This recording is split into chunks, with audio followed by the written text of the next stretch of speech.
시리즈 마스터클래스 오신 여러분들을 환영합니다. 감독님과 마스터클래스 진행하기 전에 우선 감독님께서 마스크를 벗으려고 하신 점 양해 부탁드리고요. 이제 커뮤니케이션 할 때 좀 더 편하게 할 수 있도록 그렇게 진행하도록 하겠습니다. 영화 잘 보셨나요? 네, 이 알렉상드로 감독님을 작품들 아신다면은, 네, 이 감독님께서는 이제 다른 거장대 영화를 다이섹트하기를 너무나 좋아하시는 분이고요. 그리고 저희가 이분의 작품들을 진짜 한 편 빼고는 다 저희 부천영화제에서 보신 걸 알고 있습니다. 네, 그래서 기다릴 필요 없이 저희 마스터 클래스의 마스터이신 알렉상드로 필름님을 소개해드리겠습니다. 박수 많이 주십시오. 감사합니다. 간단하게 저희가 마스터 클래스가 거의 1시간밖에 안 돼요. 제가 가지고 있는 질문 2개 있는데 제가 먼저 꼭 그거를 말씀하실 점 양해 부탁드리고요. 나머지 그 이후에 관객들한테 그 질문을 드리도록 하겠습니다. 와주셔서 감사합니다. Thanks for coming here again. Appreciate it. Thank you very much. It's always a thrill to be back at BFAN. So my 9th BFAN physically and 11th total. So yeah. 네, 감사합니다. 부천영화제는 이번이 11번째고 11번째라고 합니다. 진짜 코비드 때문에 이분을 제가 3년간 못 모셨잖아요. 그래서 이번에 저희가 이 작품 가지고 진짜 굉장히 운이었어요. 왜냐하면 이 작품 월드 프리미어를 올해 트라이베카에서 했습니다. 한 달 전에 있었던. 그래서 이 정보를 알았을 때 저희가 이 세일즈 회사인 더후프랑 바로 연락을 했었는데, 그때 얘네들은 이 디스트리뷰션, 그러니까는 배급 모드, 심지어는 다른 영화제 생각을 전혀 안 갖고 있었던 거였어요. 그런데 감독님께서 꼭 부천을 오고 싶다는 거를 그 노부 측에 언급을 해서 저희가 이 영화를 가져오게 됐습니다. 그래서 저는 진짜 대단한 신작을 가져온 영화라고 생각합니다. The first question I have is, of course, why Lynch, and then, of course, And why Oz? exactly. Well, you know, I've obviously I've been making films about film for a while now. This is actually my 10th feature, and you know, I feel like each film leads me to the next one. You know, my research kind of organically leads me to the next film, and I've been obsessed with Lynch for a long time. 네, 이번 작품이 10번째 장편 작품입니다. 그래서 한 작품 만들 때마다 그 다음 작품으로 영감을 많이 받았고, 감독님은 평소에 데이비드 린치 감독의 팬이라고 합니다.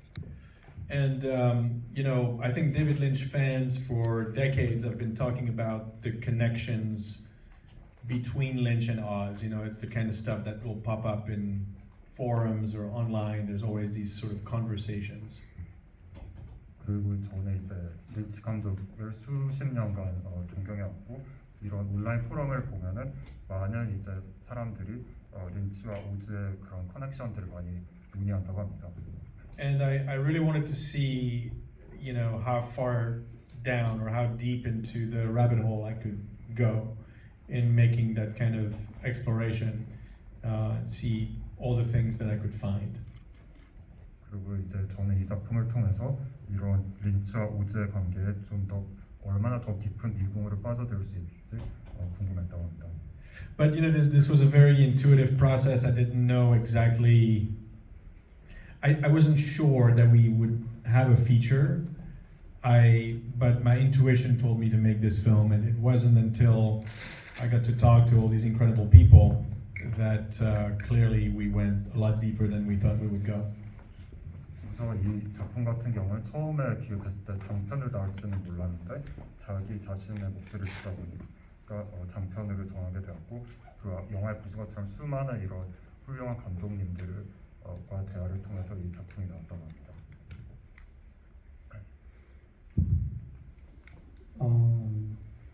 you chose certain 7 individuals as your voice kind of sort of. How were you able to recruit them first of all, and what was the process like? 그 질문에 이제 7명의 그런 감독님들이 나오시는데 이분들을 섭외를 어떻게 하셨는지. 네, 6명의 감독, 그다음에 1명의 평론가. So, you know, again, the process also is really quite sort of organic. A number of these people are, you know, friends, you know, people that I've known for a while. You know, David Lowry, I've had many conversations with him about cinema. I've done some stuff for Criterion with him. Karin Kusama was the executive producer on one of my previous films also. 여기 나오신 분들은 대부분 제 지인이고 이렇게 오랜 동안 아는 사이고 그 마지막 감독이었던 데이비드 러리 감독님 같은 경우도 많은 그런 Karin Kusama 카른 쿠사마 was executive producer on one of my films. 또 이 감독님의 작품의 그 executive producer라고 합니다. And you know, and John Waters, you know, I felt really compelled to approach because I knew that The Wizard of Oz was also his sort of foundational film. 그리고 이제 존 워터스 감독님 같은 경우도 그분들의 많은 작품들이 그 오즈의 영향을 받아서 이 작품에 섭외를 했던 겁니다. But you know, there's also a number of other people that I approached and it just didn't work out, or they didn't want to do it. You know, Jordan Peele we approached, Flying Lotus, Chloe Zhao, and a few other people. 물론 이 과정에서 수많은 다른 감독님들을 섭외 요청했습니다. 뭐 조던 필 감독, 플라잉 로터스 그리고 클로이 자오 등 같은 감독님들 요청했지만 거절당했습니다. But you know, for a film like this, especially when you're giving them a chapter, they have to be more than willing to do it. They have to be all in. They have to be 100% willing to go down the rabbit hole with you. 물론 이런 영화를 제작하기 위해서는 보시다시피 이 작품에 올인을 해야 됩니다. 이 나와 같이 이런 미궁을 탐험하기 때문에 그런 감독과 평론가들을 섭외했다고 합니다. And I think for all of them, I mean, all of those people obviously were, you know, clearly they all came up with these incredible theories, and I'll tell you about the process in a moment as well, because it's kind of a unique sort of interview process that I devised for this particular film. 그래서 이 과정을 통해서 되게 엄청 유니크한 인터뷰 과정을 겪었는데 이 각 분들께서 엄청난 위대한 그런 연구 뭐 띠오리들을 얘기해줬다고 합니다. So maybe it's time to tell us about this. Yes. So this was actually a multi-step process.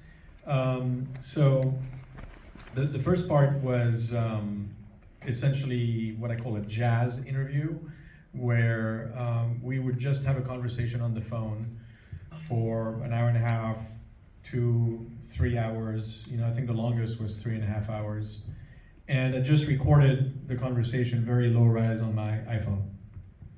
이 과정이 되게 다양한 프로세스를 거쳤는데 첫 번째 과정은 이제 재즈 인터뷰 형식이라고 해서 이 각각의 섭외하신 분들을 전화 인터뷰를 사전 인터뷰를 이제 1시간 반에서 내지 뭐 2시간, 3시간 가량 아이폰으로 했다고 합니다. And my goal during that part of the process was to riff on ideas and to see where they wanted to go, right? So we explored a lot of different things during that interview. 그래서 그런 인터뷰의 목표는 이분들이 가진 그런 아이디어를 어떻게 같이 함께 탐험할 수 있는지 함께 하고 싶었다고 합니다. So then I transcribed the interviews, and then I essentially wrote a script for them. So taking you know, the bits that I thought were really telling a story and structuring that into a narrative, into a chapter. 그래서 그 인터뷰한 것들이 스크립트를 만들고 그 스크립트를 통해서 하나의 이제 서사를 구성했다고 합니다. Then I sent them the script, and you know, we went back and forth. They could make changes. delete stuff. Like we basically shaped the script together until they were happy with it. 그래서 이렇게 보내준 트랜스크립을 갖고 이제 서로 이제 아이디어를 공유하면서 뭐 지울 건 지우고 추가할 건 추가했다고 합니다. And then eventually I sent them back to a recording studio and they re-recorded their voiceover, and that's what you're hearing in the film. 그래서 그렇게 정리된 스크립트를 녹음실에 가서 이제 새로 녹음해서 영화에 보시면 나레이션은 새로 녹음할 겁니다.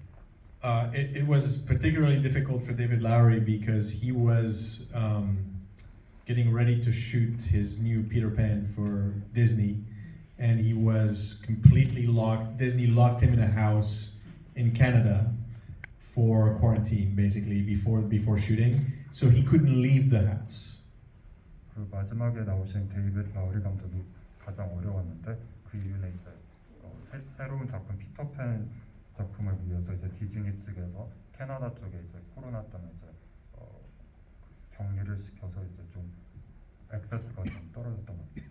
So we couldn't send him to a studio. We couldn't even send a sound recordist. So we sent him microphone, and there were some complications in the recording. The recording was actually not very good, and we had to do a lot of post sound work to make him sound the way he does in the film. It was a lot of post production work. 그 이유 때문에 이제 뭐 사운드 믹서나 레코디스트를 못 보냈고 따라서 이제 마이크를 보내드렸는데 그 녹음 과정에서 좀 많이 글리치가 생겨서 그 후반 작업에서 엄청 많은 공을 들여서 다듬었던 것 같아요. Is there a certain reason why you chose certain people to come first? There are kind of a certain order of appearance by these speakers. Is there a reason for that? 이 7명의 사람들의 출연 순서에 대해서 There's a reason for everything, Thomas. Yeah, I mean the reason is there's a real sort of dramatic progression. What I find, and that's the reason I didn't do more chapters, is that there is a real sort of symbiosis between all of them. And a very clear dramatic progression from one to the next to the next.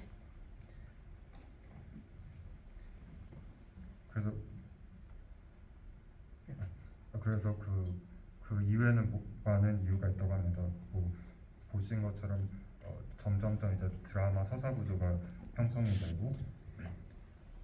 And what I found is that what's really interesting in what happened with those interviews is that someone will introduce an idea in one chapter and then somebody else will take that idea and then expand upon it and then on and on and on. That's very mysterious how this happened. You can't really completely plan for that. 그래서 어떤 한 특정 인물이 이런 아이디어를 공유하고 그 다음 인물이 그 아이디어를 좀 더 확장하고 계속 그런 식으로 확장해서 이건 어떻게 계획을 하지 않는데 자연스럽게 형성이 됐다. But I thought it was important to start with Amy Nicholson because she grounds the film in the significance of the Wizard of Oz and creates this very immediate connection with David Lynch. So she's very grounding, in the film. 그 첫 번째로 이제 에이미 니콜슨 씨를 선택한 이유가 그분이 묘사한 이제 린치와 오즈의 관계를 가장 이제 근접하게 그 이유를 잘 설명했기 때문이다. And then I thought it made total sense to end with David Lowry, who really concludes this chapter with this idea of, he takes it beyond Lynch and Oz, and he really talks about the fact that, filmmakers, that we're all influenced by certain films, and that we can never get rid of those films, no matter how hard we try. 그래서 이제 마지막 출연진으로 데이비드 라우리 감독을 탁월한 선택이었다고 생각한 이유는 많은 감독들이 전에 이런 명작들의 영향을 받기 때문에 이런 이유로 그 데이비드 감독님을 선택했다고 합니다. and you know his final line for me is the most resonant, and it's what this film is all about. This idea that the films of David Lynch and The Wizard of Oz can communicate, right, with each other, and that's one of the most beautiful thing about our medium. But what he's really saying is, you know, the influences that we have as filmmakers and the way that we use them into our work, that process is the magic of filmmaking. 그래서 이제 데이비드 린치 감독과 이제 오즈가 서로 이렇게 커뮤니케이션 하는데 거기에 덧붙여서 이제 많은 이제 영화 감독들이 서로 이제 영향을 받는 게 너무 되게 어떻게 보면 마법 영화 제작의 마법이라고 표현했습니다. 네, 어떻게 보면 젊은 영화인들이 그 이제 노장의 과장들의 작품을 보고 거기에서 이제 어떻게 인플루언스 받는 이제 그런 하나의 그 조직 그걸 맺으려고 하신 것 같아요. 저 지금 마지막 한 거만 있습니다. 네. 여기 대해서 what is David Lynch himself thought about this film? So I approached David Lynch first, and in very Lynchian fashion, I'm not surprised that he didn't want to participate. But the way he said it, he wrote, he said, "Thank you, but I need to keep my eye on the donut." 물론 데이비드 린치 감독님한테 출연 요구를 했지만 거절해왔답니다. 그 이유는 이제 나도 도넛을 봐야 되기 때문입니다. And I'm not surprised because he, you know, notoriously doesn't want to talk about his work. So, even though I reached out to him, I certainly was not planning on his participation. 이제 아시다시피 데이비드 린치 감독님은 자기 영화에 대해서 말하는 걸 너무 싫어하기 때문에 출연을 거부할 거라고 했습니다. And frankly, I think it's better this way. I mean, I think, you know, to have other filmmakers and obviously one critic think about those possible connections, I think is more interesting in a way. And you know, David would never want to talk about these things, so it's probably better this way. 하지만 이렇게 6명의 영화 감독들과 한 명의 그런 평론가가 출연하면서 그 데이비드 린치 감독이 안 하는 생각들을 좀 더 표현할 수 있기 때문에 오히려 더 좋은 결과물이 나왔다고 생각합니다. 네, 감사합니다. 그럼 지금부터 질문을 관객분들한테 열도록 하겠습니다.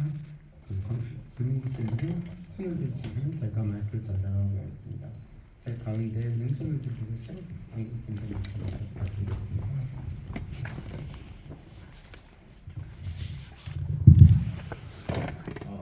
네, 우선 흥미로운 영화 정말 재밌게 보았습니다.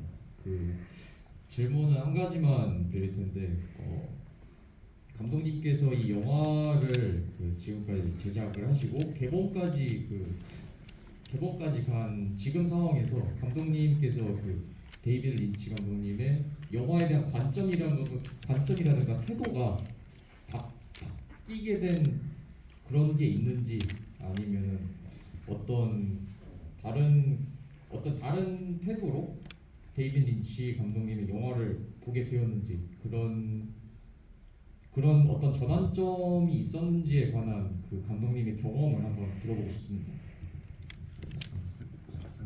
Can you say, because in case there are people who don't understand? So the question is, since the production and the distribution of the film, has your perspective or attitude toward David Lynch changed? I don't know that my attitude certainly hasn't changed. I'm as big a fan now as I was when I started the film, but I certainly didn't think that we would be able to go as far with these connections. I didn't realize how deep this went. 제 개인적인 태도가 바뀐 건 아닙니다. 이 영화가 얼마나 깊게 들어갈지 몰랐지만. And I think it's important to say that I don't. I mean, I'm convinced that, you know, it's not all conscious. I mean, I think there's some very clear, conscious references. Obviously, in Wild at Heart, in Wild at Heart, the characters. I've seen The Wizard of Oz. They reference The Wizard of Oz. That's all very, very conscious. 그래서 이런 과정을 통해서 좀 더 자각하는 경험을 했다고 합니다. But you look at some of his other films, especially his early short films like The Alphabet or The Grandmother, and there's some unmistakable Ozian images that I'm pretty convinced just came from his subconscious, wasn't necessarily something he thought about. 하지만 이제 데이비드 린치 감독님의 초기 단편 영화들 보면 예를 들어서 뭐 할머니라는 작품도 있었고 이런 거를 보면 이제 잠재적으로 감독님께서 오즈의 영향을 받았다고 합니다.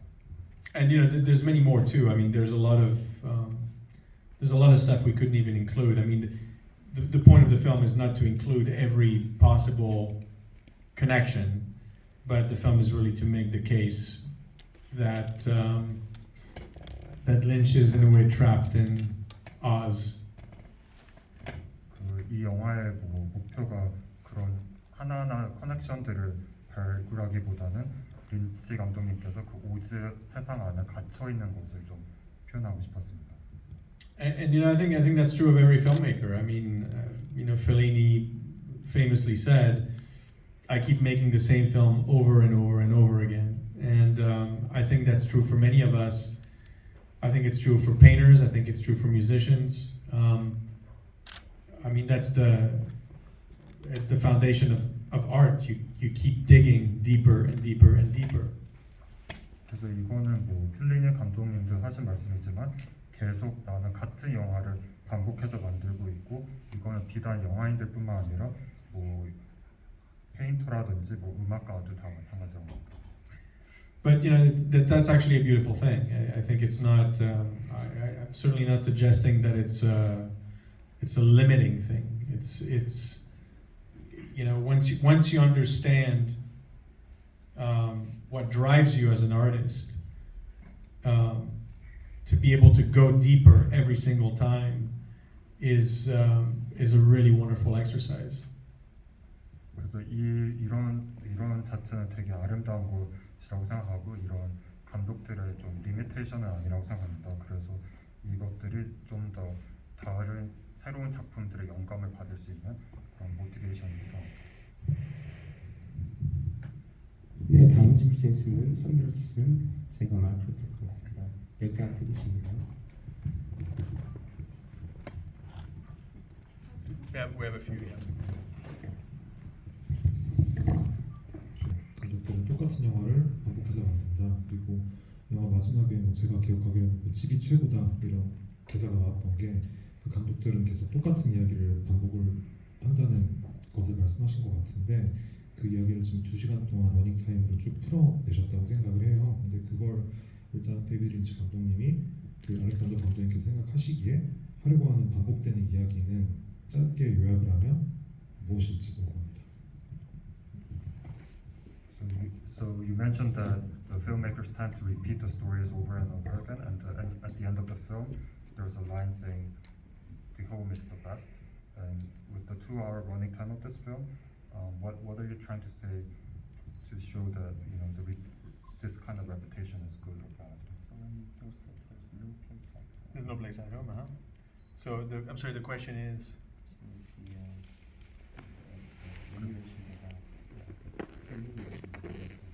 Yeah.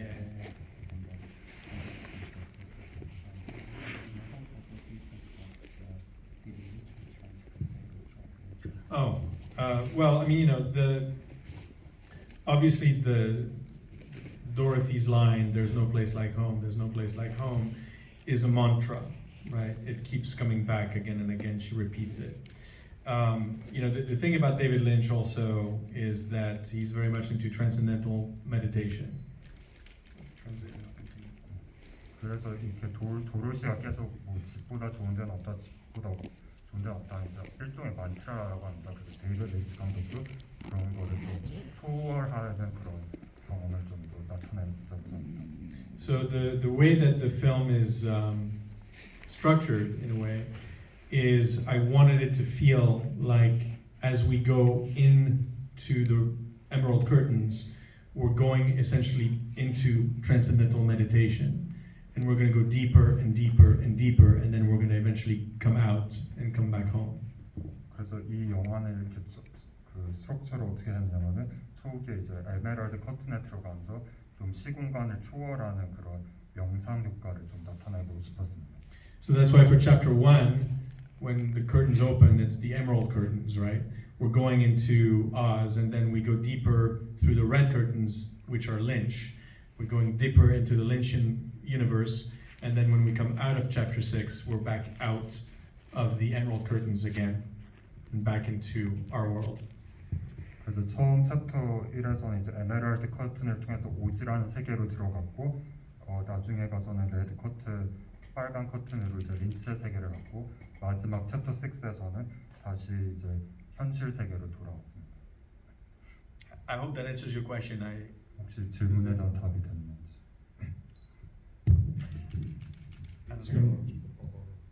뭐라고 한 문장으로 정리하는 건지.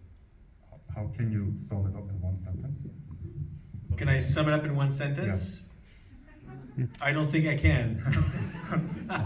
It's just no, I don't think I can. 한 문장으로 하긴 좀 어렵다고 합니다. I mean, my sentence would be "There's no place like home." 집보다 좋은 데 없습니다. 네, 다음 질문 주시면 손 들어주시면 저희가 마이크 전하겠습니다. 저기 흰색 보시는 분 손 높이 들어주세요. 네.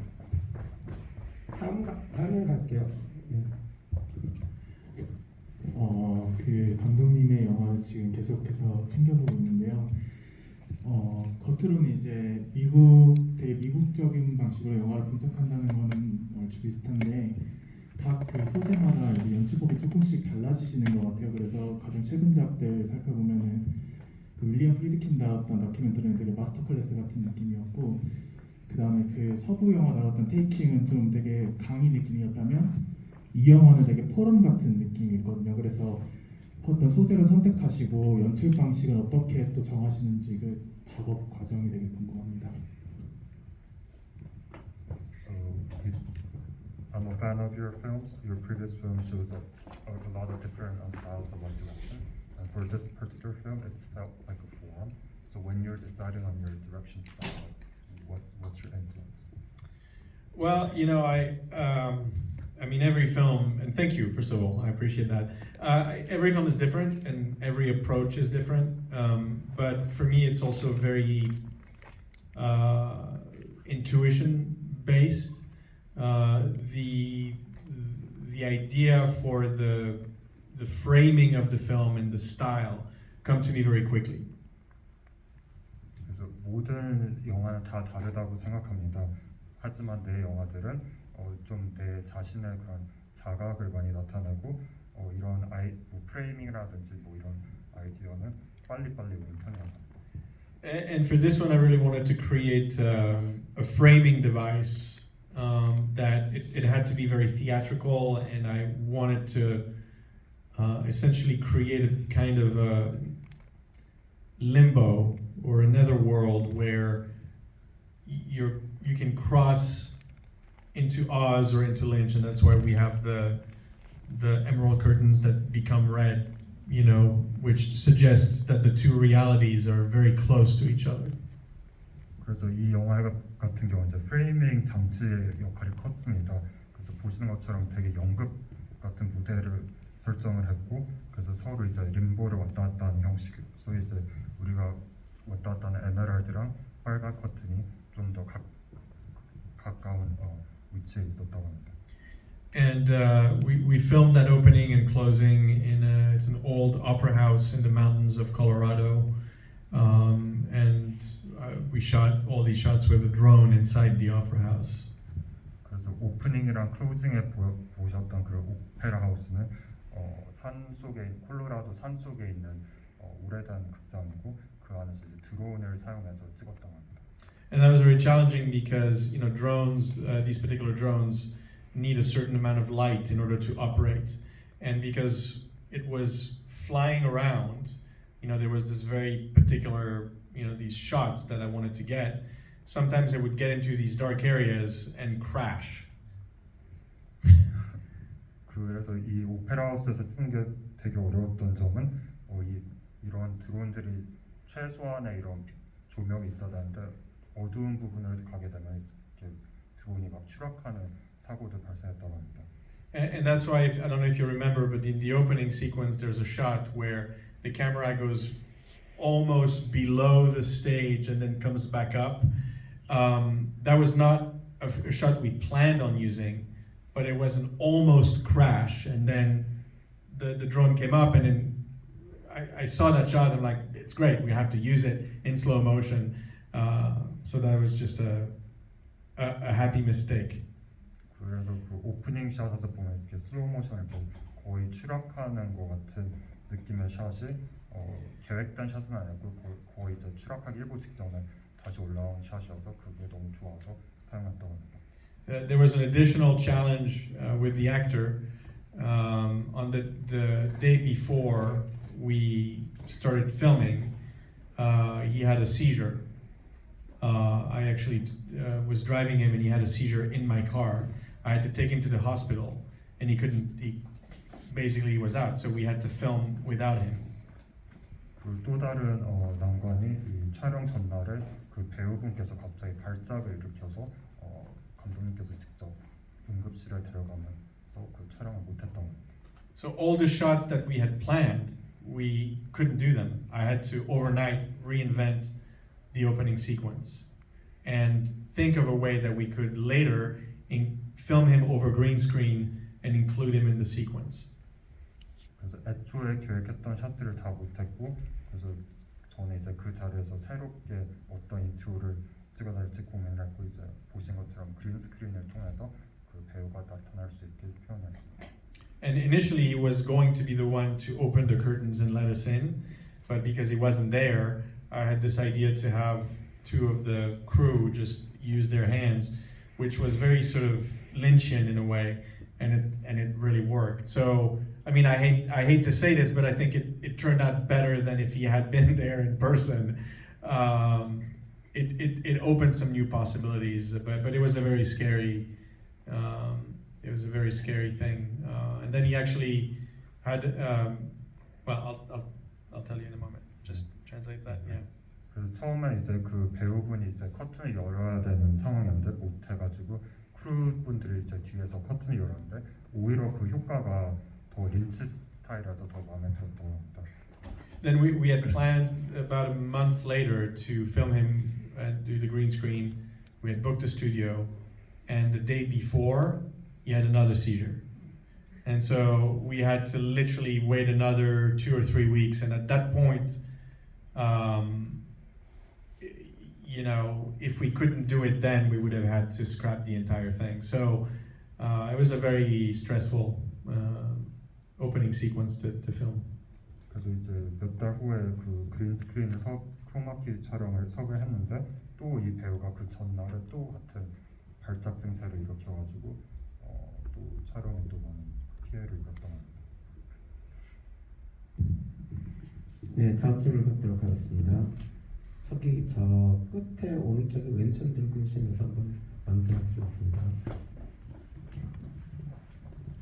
린치와 오즈에 대해서 깊게 분석된 영화를 보면서 처음 접해보다 보니까 되게 낯설고 새로웠는데 저처럼 린치와 오즈가 낯선 현재 청소년들이 이 영화를 보고 무엇을 느꼈으면 하시는지 궁금합니다. So the question is, she's a young teenager who's not really familiar with Lynch or Oz. So what kind of lessons do you want to give it to the younger generation by watching this film? Yeah, it's interesting to me. And so I'm assuming you've never seen The Wizard of Oz, right? 오즈는 한 번도 보신 적이 없으신 거죠? Or you have? 오즈의 마법사 보신 적 있으신가요? I'm curious, like who has never watched The Wizard of Oz in this theater? Right. Are you? Do you want to go see it now? 이제 보고 싶으신가요? Yeah, it's interesting because it's you know, if you've never seen The Wizard of Oz and if you've never seen the Lynch film, it's probably a bit of a challenging movie to watch. 그래서 이제 오즈의 마법사나 린치 영화들을 한 번도 못 보신 분 같은 경우 이 영화 좀 어려울 수도 있다고 합니다. And again, you know, so I grew up in Switzerland, and you know, The Wizard of Oz is not really a film that you see in Europe, quite frankly. It's not screened a lot either, and so I saw The Wizard of Oz for the first time in my probably mid to late 20s. 그 감독님 자체도 스위스에서 자라셨는데 유럽에서는 이제 오즈의 마법사가 흔히 상영된 영화는 아닙니다. 그래서 나 자신도 20대 중반에서야 처음 이 영화를 봤습니다. But you know, in America, The Wizard of Oz is really the sort of quintessential fairy tale. I mean, in America, everybody grows up watching The Wizard of Oz. Everybody is traumatized by the flying monkeys. You know? 하지만 이제 미국 같은 경우는 흔히 너무나 대중적인 그런 이 동화이기 때문에 또 많은 사람들이 그 나르는 원숭이들 보고 많이 막 쇼크를 받는다고 합니다. So I don't know how to answer your question except to say, if you're interested, watch The Wizard of Oz, watch David Lynch's movies, and then go and revisit Lynch Oz, you know, and keep going around. I mean, I think that's it's certainly a film for cinephiles, you know, but I think it's also a film for people who are really interested in the mysteries of the creative process. 그래서 혹시 이제 관심이 생기셨다면은 오즈의 마법사도 가서 보시고 린치 감독님 작품들도 보신 다음에 다시 이 다큐를 보시고 이렇게 계속 선순환하는 상영을 통해서 좀 더 이해를 도왔으면 좋겠고 이 영화가 뭐 시네필들만 보는 영화가 아니라는 걸 강조합니다. And that's again what I call the mysteries of the creative process is something that I've been obsessed with. As a cinephile and as a filmmaker, and this is something that I'm going to continue exploring in some of my future films. 그래서 또한 이런 작품들은 그 크리에이티브 그 과정을 좀 더 미묘한 그런 뭐 미스터리가 있다고 합니다. 그래서 감독님 자신도 시네필이기 때문에 이런 그런 미스터리한 뭐 이런 창의적인 프로세스에 항상 관심이 많다고 합니다. 네, 다음 질문 받도록 하겠습니다. 네, 여기 마스터클래스 하나는 제작 과정 관련해서 여쭤보고 싶습니다. 영상 소스가 굉장히 많이 쓰였는데요. 저작권을 확보하시는 과정에서 어려움은 없었는지 궁금하고요. 그리고 오디오 비주얼 크리틱 에세이 형식을 사용할 때의 장점은 무엇이었는지도 같이 여쭤보고 싶습니다. So two questions. There's a lot of archival footage in this film. Was it difficult to get licensed? Second question is using the audio-visual storytelling format. Was it a good choice? What went through your process in deciding that particular style? So the first part of the question is in the United States we have this thing called fair use. I think in the UK it's fair dealing. Different countries do it different way, but it's basically the equivalent of the rights of quotation. When you're writing a book, you have to work with attorneys who specialize in fair use. So there's no licensing involved in making a film like this, but it's very, very complex. 우선은 이제 미국이나 영국 같은 경우는 이런 라이선싱을 하는데 페어 유즈라는 그런 룰이 있습니다.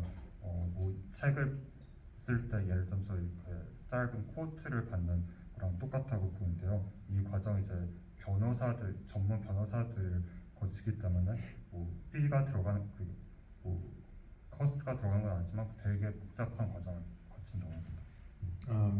It's difficult really to explain the process except to say that it's months and months of legal review, of conversations with the attorneys of every single clip you have to discuss.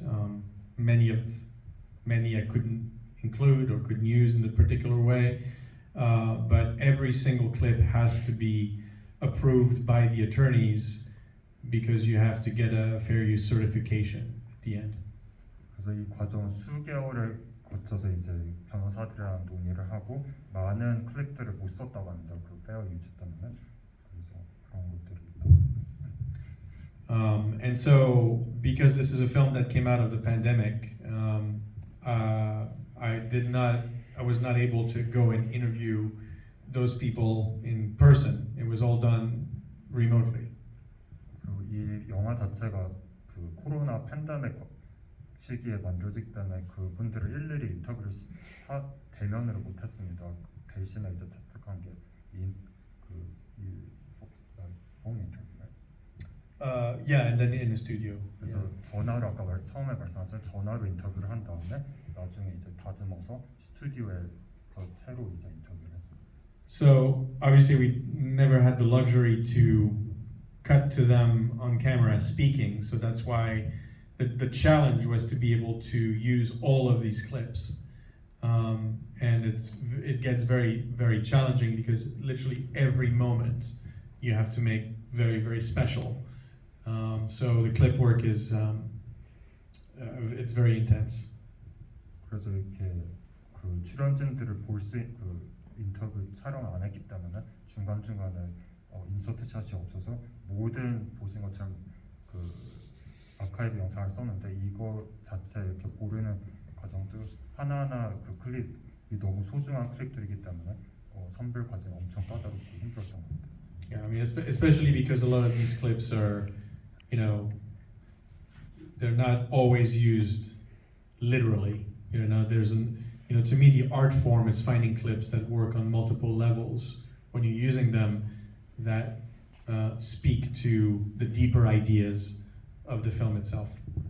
그래서 많이 보신 클립들이 뭐 이렇게 단독직입적으로 쓰인 게 아니라 좀 더 아티스틱한 이런 관점들을 많이 묘사하는 과정에서도 썼다고 합니다. 두 번째 질문 오디오 비주얼 테크닉에 대해서 Second question, audio visual technique and storytelling technique. Well, I thought that was what I just answered. No, no. I think we just need to clarify a little bit. Audio-visual technique in terms of using the clips, or I'm not sure I understand the 두 question. 번째 질문 좀 다시 해주겠습니까? 네, 두 번째 질문을 다시 부탁드릴게요. 글로 탐구하는 경우가 많잖아요. 근데 오디오 비주얼 크리틱 이렇게 영상이나 클립을 사용해서 영화를 탐구하는 그 방식 자체를 활용하실 때의 장점이 감독님이 느끼기에는 어떤 게 있었는지 궁금합니다. The question is, usually in films you use text to explore some certain topic or subject. In this case, you use a lot of audio visual clips to explore your ideas.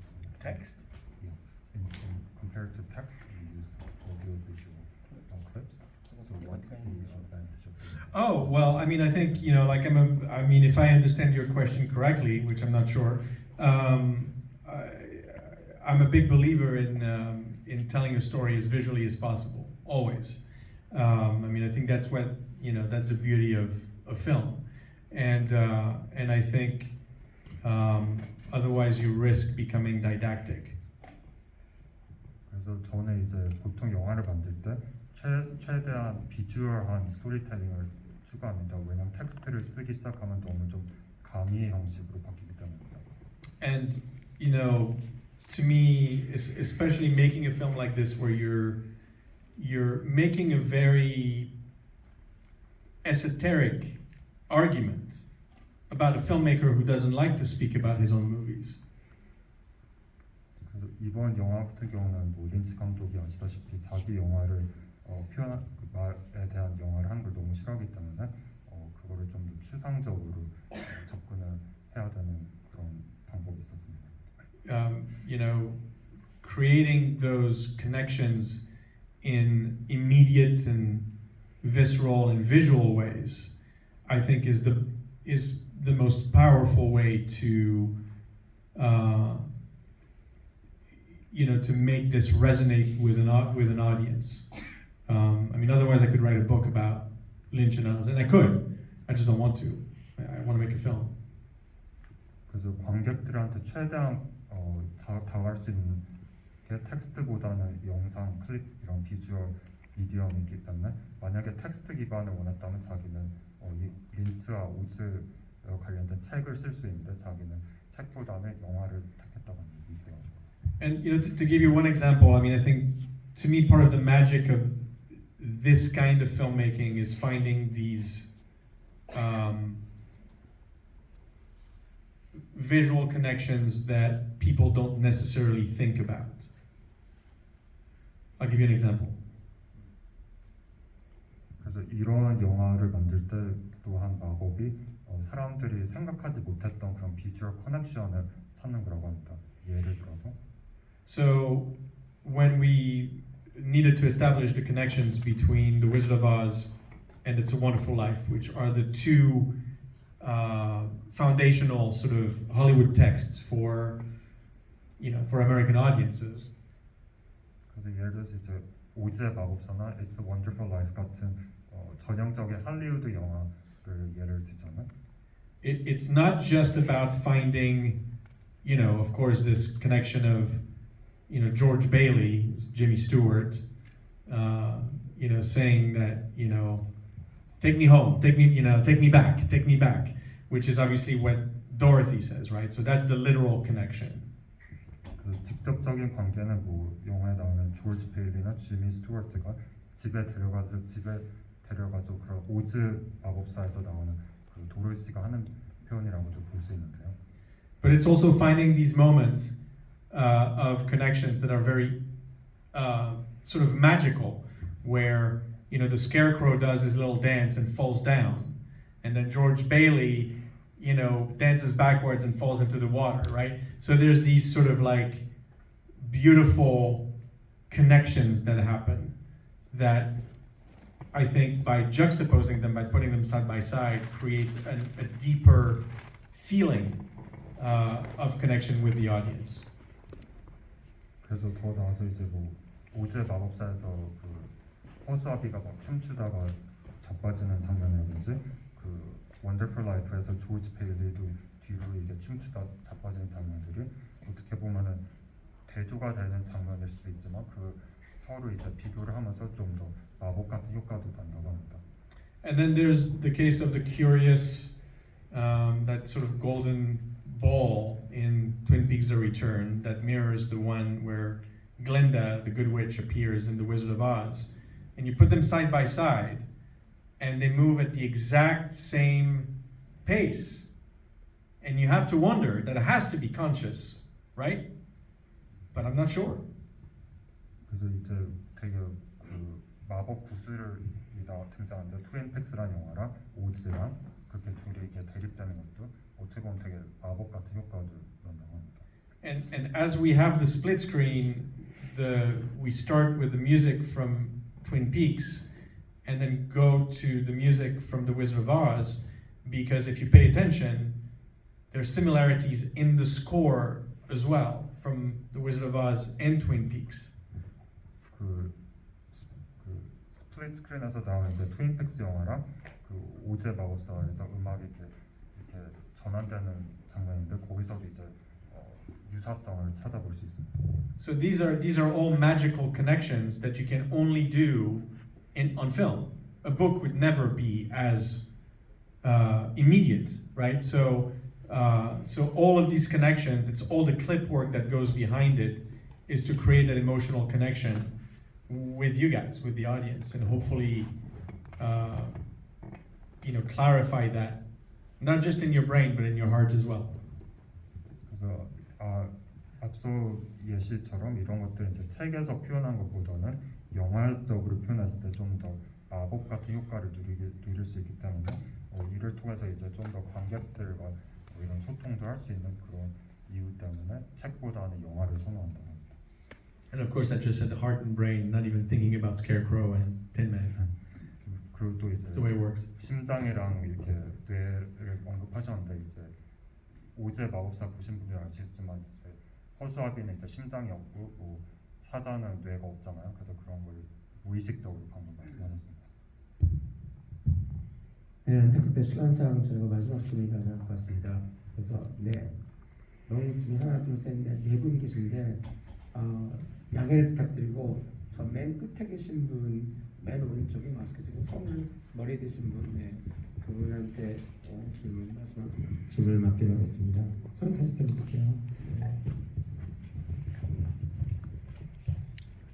정말 아까 방금 감독님이 말씀해 주셨듯이 저희가 흔히 알아채지 못하는 비주얼적인 커넥션을 이렇게 뭔가 알려주시는 걸 좋아한다고 하셨는데 그런 린치 오즈를 보다 보니까 데이비드 린치 감독 정말 좋아하고 창의적인 감독이라고 생각을 하는데 한편으로 이렇게 유사성이 많았구나라는 걸 깨달으면서 어쩌면 이거 린치 감독이 게으르다고 생각하는 사람도 있지 않을까 이런 생각이 들었고요. 그래서 감독님은 이거에 대해서 어떻게 생각하시는지 이만큼 열심히 분석하고 파헤치는 과정에서 이런 생각을 한 번쯤이라도 하신 적이 있는지 궁금합니다.